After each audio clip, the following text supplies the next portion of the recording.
The King's Stilts by Dr. Seuss. Naturally, the king never wore his stilts during business hours. When King Bittram worked, he really worked, and his stilts stood forgotten in the tall stilt closet in the castle's front hallway. There was so much work to be done in the kingdom of Bin that King Bittram had to get up every morning at 5. Long before the townsfolk and the farmers were awake, the king was splashing away in his bath. It was right there, in fact, that his day's work began. With his left hand, he could bathe with his royal bath brush, but his right hand he always had to keep dry for signing the important papers of state. Eric, his page boy, brought in these papers on a big silver tray.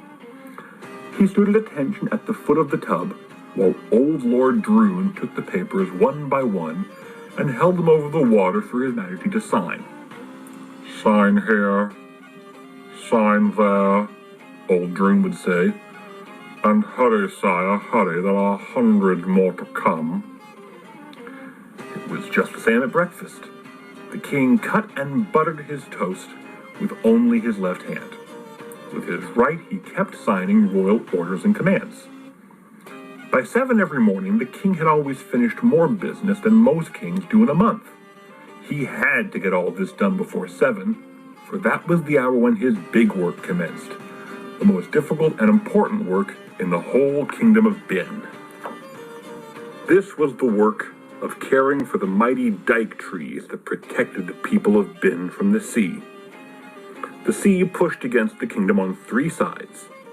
The kingdom was a low one, the sea was a high one, and only the dike trees kept the sea from pouring in. They grew so close together, in a row along the shore, that they held back the water with their heavy knotted roots. But to keep these trees strong and sturdy was not an easy task. They were more spicy than pine trees, and their roots were very tasty to a certain sort of bird. This was a kind of giant blackbird with a sharp and pointed beak. Nizzards they were called by the people of Bin. These nizzards were always flying about over the dike trees, waiting for a chance to swoop down and peck. If nobody stopped them, the root would soon give way. Then the sea would pour in with a terrible roar, and every last soul in the kingdom would drown. But King Bittram did not permit this to happen. He had gathered together in his kingdom the largest and the smartest cats in all the world, and had trained them to chase the nizzards away. These cats were called patrol cats and wore badges that said PC. "Everything in Bin," said King Bittram, "depends on our patrol cats.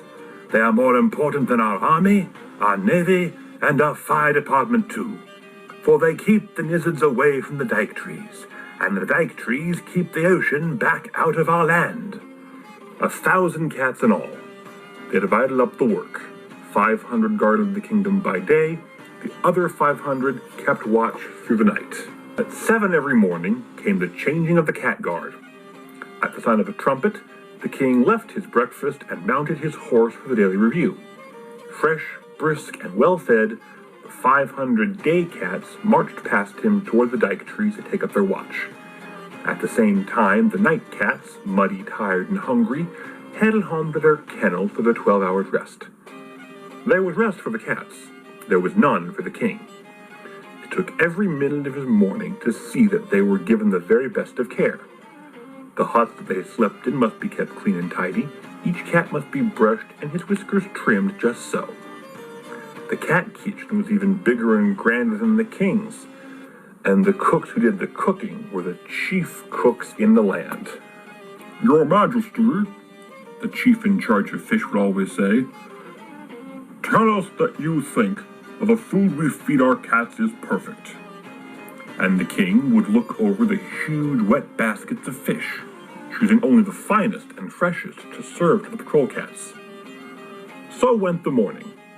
Then all afternoon, both in winter and summer, the king made his rounds by the edge of the sea.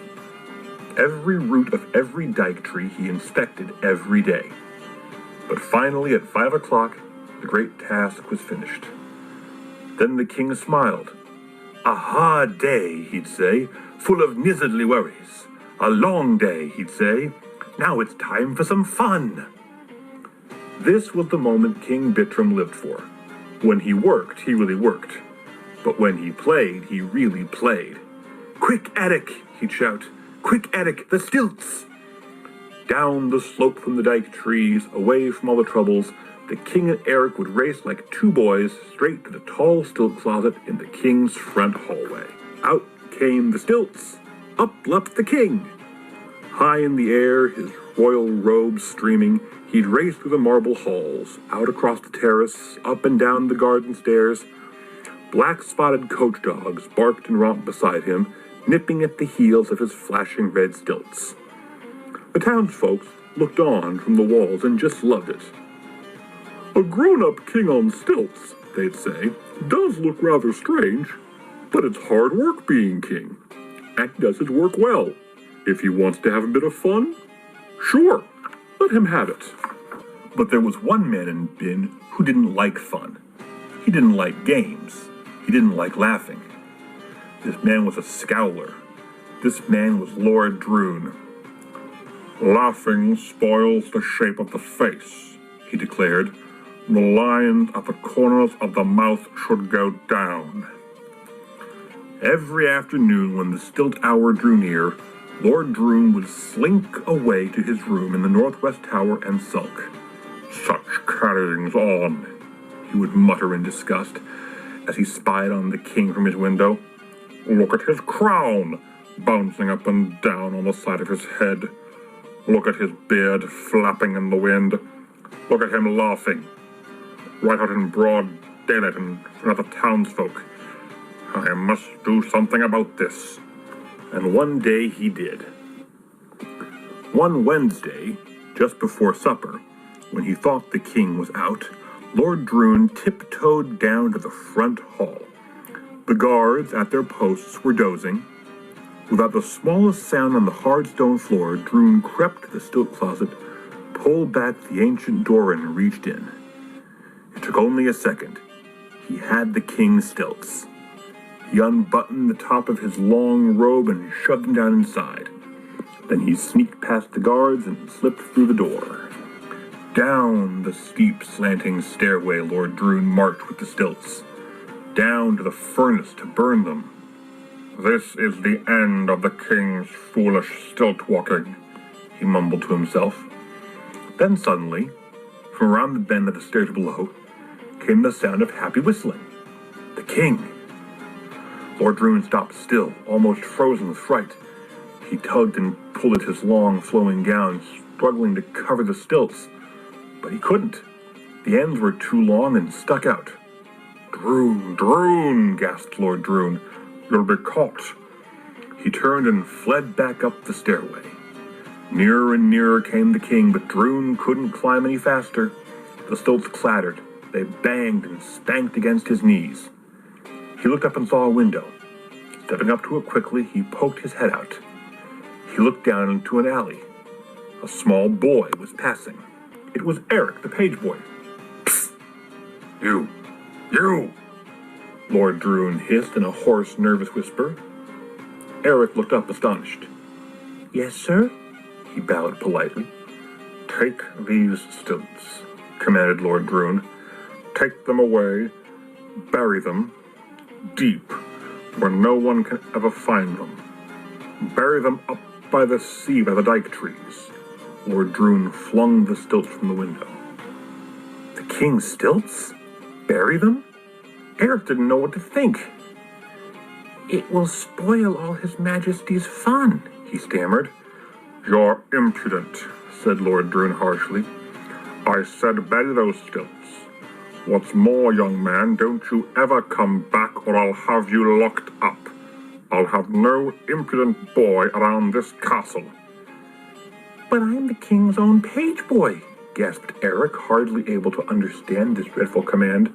"You were the king's own page boy," snapped Lord Droon. He pulled in his head and slammed down the window. Never before had Eric been so puzzled. Never in his life had he felt so bad. But there was nothing to do but obey the command.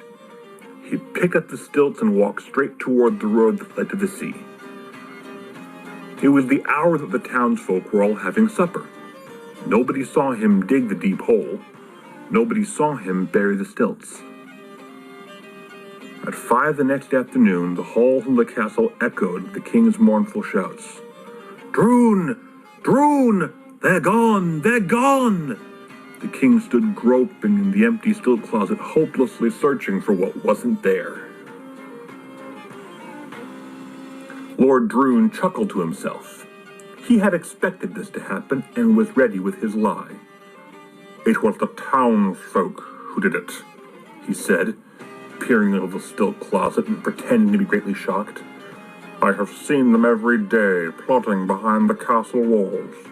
A king, they say, should behave like a king and sit with pomp and dignity upon his royal throne. A king, they say, should never walk on stilts. It's too bad, Your Majesty, but you must try to do without them." King Bittram answered with a heartbroken sigh, "Well, I'll try to do without them." But he couldn't. Day after day, he grew sadder and sadder.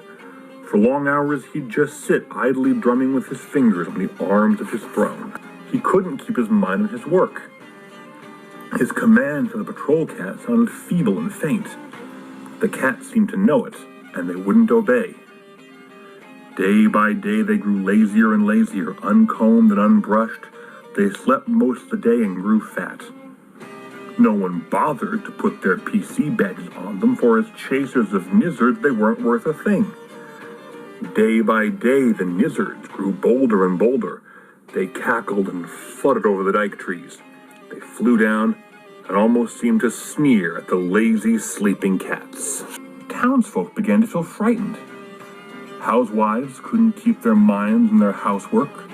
They heard nizzards flapping over the rooftops and poked their heads out for a look.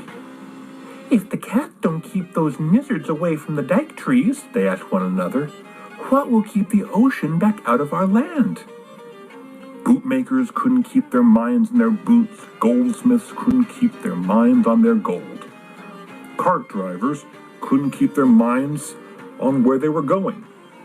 They'd stop their carts on the road and talk in low, excited whispers.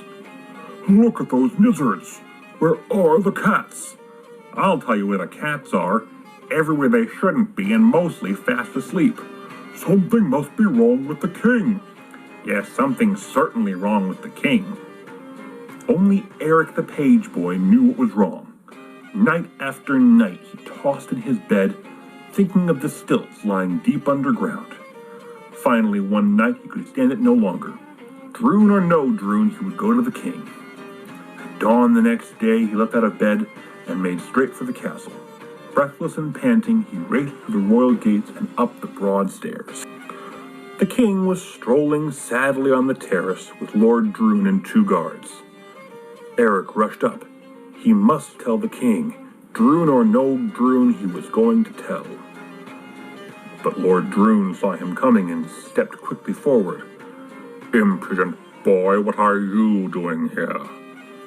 Before Eric could answer and push past him to the king, Lord Droon had grabbed him.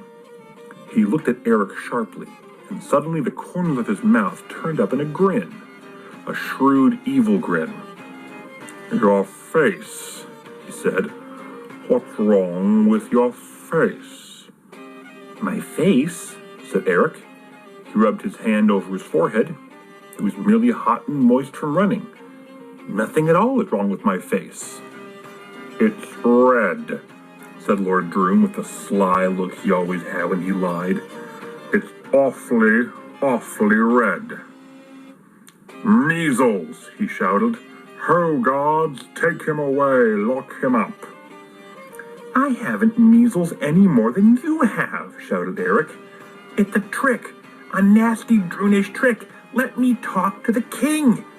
But they dragged poor Eric, fighting and kicking, away from the king and down the castle stairs.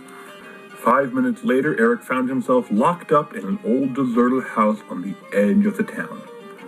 From his second-story window, he could see the 2 guards, spears crossed just below him, barring the door. Through the roof, he could hear the noises of the nizzards. Their beaks were hard as iron and scratched through the air. Eric shuddered. There must be a way to escape. Round and round the room he paced, thinking and thinking. He went to the window and looked down again. Then he whistled softly. He had an idea. Very quickly, Eric slipped off his belt. He pushed the end through the buckle and made a lasso. Then he leaned from the window and aimed for the spear points. He dropped the loop. It caught. He jerked the belt tight and tied a quick knot. "Look, guards, look!" shouted Eric as he jumped up on the windowsill. "Your spears are tied together." If the guards had dropped their spears, they could have caught him in a second. But they didn't.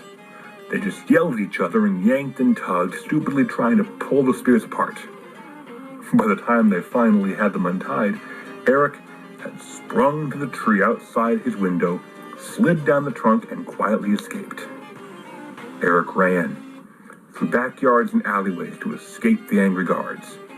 The streets were deserted, no people at all. They were all at home trembling with their window shades pulled down. The air was full of the chittering and chattering of lizards. They were cutting through the clouds like flying black knives, flying nearer, flying lower, down to earth to eat the dike tree roots, soon to let the sea pour in. Eric ran. He turned a corner. He stopped and stared with horror. Flowing gently toward him down the sloping alley came a little trickling stream. "Water!" he whispered hoarsely. He dipped in his finger. It tasted of salt. Seawater! One dike tree must already have been eaten clean through. "Not a second to lose," gasped Eric. "I must dig up the stilts."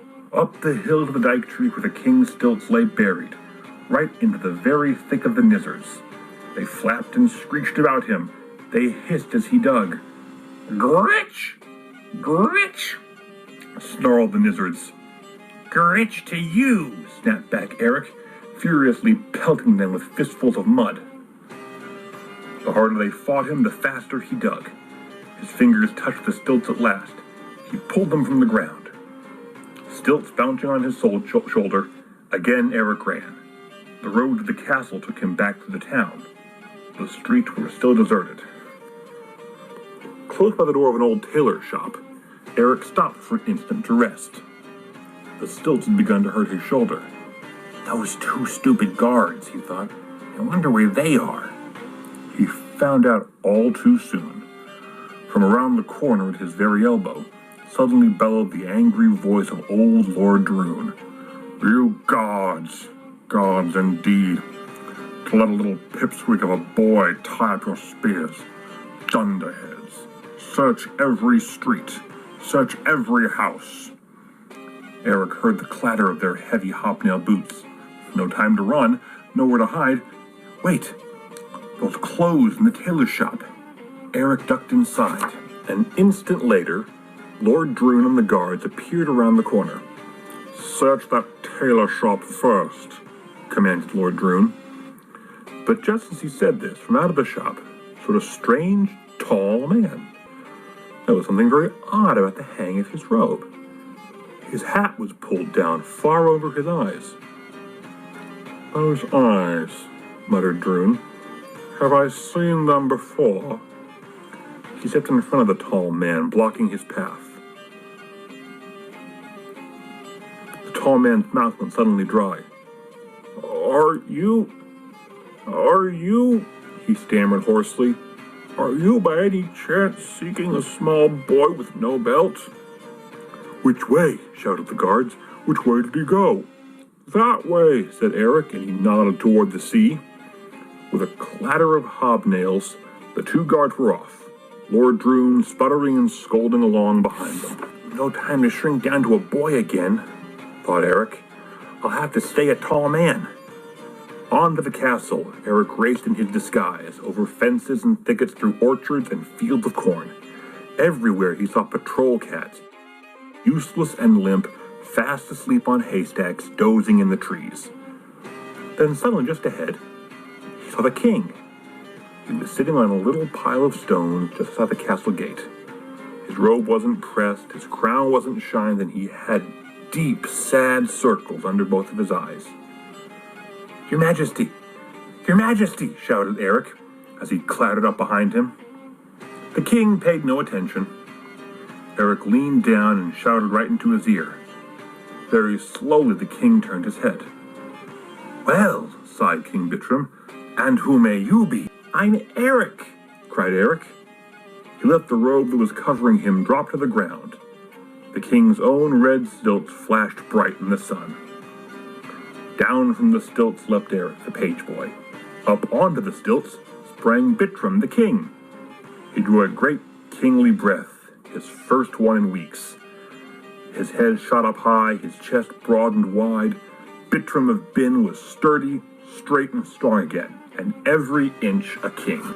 Patrol cats! It was the loudest command ever shouted in Bin. The king's voice seemed to roll up from the deep of his boots. It echoed down the valleys, it rumbled through the hills.